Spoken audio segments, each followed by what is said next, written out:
Breaking news coming in. Sources are telling headlines today that there could be a SIMI linked to the Burdwan blast. Intelligence sources have in fact confirmed to headlines today that a loot of 46 lakh rupees in February this year attributed to 4 members of SIMI could be linked to the Burdwan blast that took place on the 2nd of October.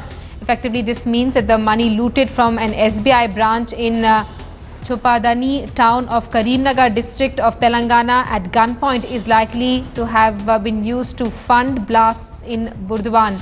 It is suspected that 4 members of SIMI who had escaped from Khandwa jail in Madhya Pradesh were involved in the robbery. Let's get an word from our editor South 3S Sudhir, who's with us on the phone line. Sudhir, crucial details come into light. It seems that there were pan-India connections between these alleged terrorists who were operating as part of an alleged ploy to try and overthrow the government in Bangladesh.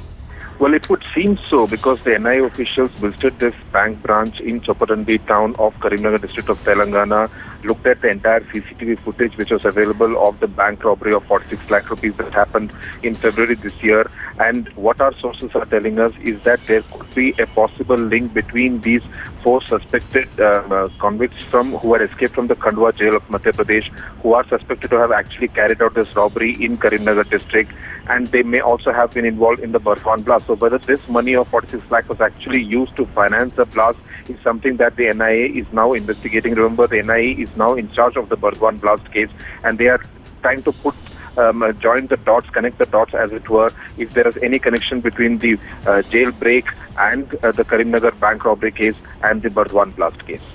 Right, and Sudhir, this will also be a cause of concern for intelligence sources, considering that we're talking about a link between terrorists across 3 states.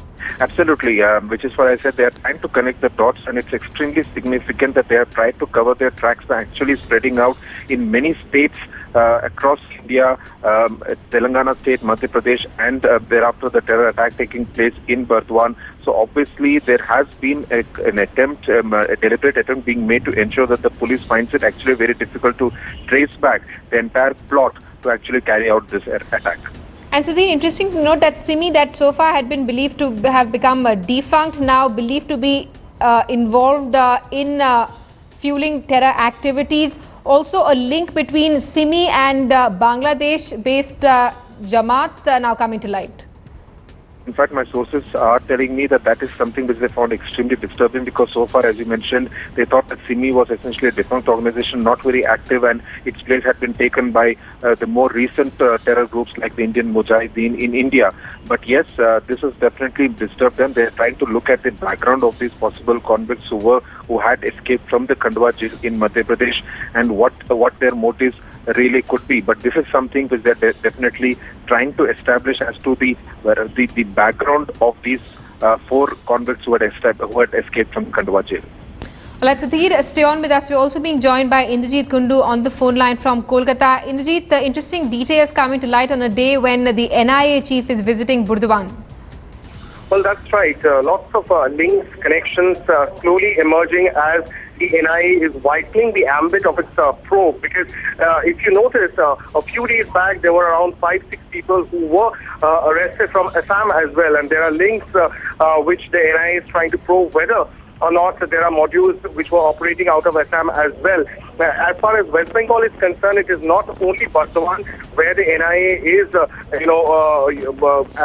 widening its probe. There are other districts as well, like Birbhum, like Murshidabad, where the NIA chief at this point in time is right now. And we are learning that he is going to visit the Beldanga residence of the prime accused, Shakil Ahmed, who died in the October 2nd blast. And in Beldanga, Murshidabad, he used to stay in a rented apartment, and he used to run a burqa shop there. That is the place from where lots of documents were recovered. Explosives were also recovered from these places. So the NIA chief taking stock of the entire probe, and we are learning that a preliminary report is likely to be submitted before the Ministry of Home Affairs once he returns to Delhi tomorrow.